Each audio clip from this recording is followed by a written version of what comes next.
Hello, আসসালামু আলাইকুম। আজকে আমি এই ভিডিওটির মাধ্যমে আপনাদেরকে দেখাবো যে আপনাদের ফেসবুক পেজ যদি হ্যাক হয়ে যায়, হ্যাক হওয়ার আগে আপনাদের করণীয় কী কী। সো আপনার ফেসবুক অ্যাকাউন্ট হ্যাক হওয়ার আগে যদি আপনি এই পদক্ষেপগুলো যদি নিয়ে রাখেন, তাহলে আপনার আইডি হ্যাক হওয়ার কোনো সম্ভাবনা থাকবে না। সো এই রিলেটেড আমার এই চ্যানেলে ভিডিও আসতেছে, আর এই ভিডিওটিও আমি আপনাদেরকে দেখাবো যে আপনারা কীভাবে সেই প্রসেসটি করবেন। সামনে আসবে যদি ফেসবুক পেজ হ্যাক হয়ে যায়, তাহলে কীভাবে উদ্ধার করবেন সেই রিলেটেড ভিডিও আসবে। সো ভিডিওগুলো যদি আপনারা মিস না করতে চান, তাহলে চ্যানেলটি সাবস্ক্রাইব করবেন আর ভিডিওটির মধ্যে লাইক করবেন। যদি ভিডিওটির মধ্যে 100 লাইক হয়, তাহলে আমি পরবর্তী ভিডিওতে আপনাদেরকে দেখাবো যে কীভাবে ফেসবুক অ্যাকাউন্ট যদি হ্যাক হয়ে যায় কীভাবে ফিরে আনবেন।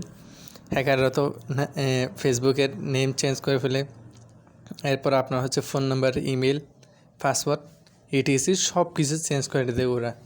সো আপনারা কীভাবে উদ্ধার করবেন সেই প্রসেসটি আমি আপনাদেরকে দেখাবো নেক্সট ভিডিওতে। সো চ্যানেলটি সাবস্ক্রাইব করবেন আর ভিডিওটি বেশি বেশি করে শেয়ার করবেন। চলুন ভিডিওটি শুরু করা যাক। সো আমি প্রথমে চলে আসবো ফেসবুক অ্যাপসে। আপনারা জানেন ফেসবুক অ্যাপসে অফিসিয়াল পেজ আপনারা আসতে পারেন। যেটি যে ফেসবুক আছে সেটির মধ্যে আসবেন, আপডেট করে আসবেন প্রথমে প্লে স্টোরে গিয়ে। সো সেটিংয়ে আপনার ভিডিওর মধ্যে দেখতে পাচ্ছেন যে সেটিংয়ে আসছি আমি। সেটিংয়ে আসার পর লগ ইন এখানে ক্লিক করে আপনার যে ফেসবুক অ্যাকাউন্ট আছে সেখানে ক্লিক করবেন। এরপর নিচে দেখতে পাচ্ছেন যে সি অল ডিলিট অ্যাকাউন্ট, এরপর উপরে দেখতে পাচ্ছেন সিলেক্ট অল, এখানে ক্লিক করে লগ আউট করে দেবেন। সো এটি করলে আপনার অ্যাকাউন্টটি অনেক বেশি সেফটি থাকবে। সো এটি কমপ্লিট হওয়ার পর আপনারা ব্যাকে চলে আসবেন।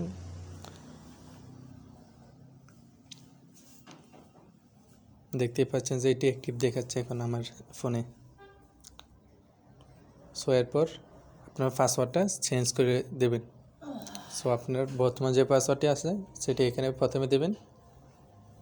আমি ফর এক্সাম্পল একটা দিচ্ছি, এরপর যেটি এখন নতুন দিতে চাচ্ছেন সেটি দেবেন। এরপর সেভ পাসওয়ার্ড এখানে ক্লিক করলে, চেঞ্জ পাসওয়ার্ড ক্লিক করলে হয়ে যাবে।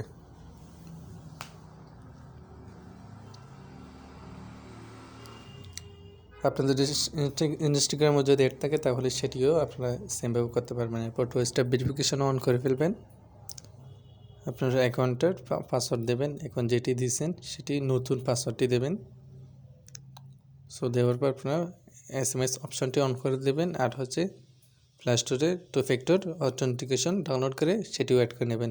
সো এটার ভিডিও আসবে, আপনারা চ্যানেলটি সাবস্ক্রাইব করবেন। আল্লাহ হাফেজ।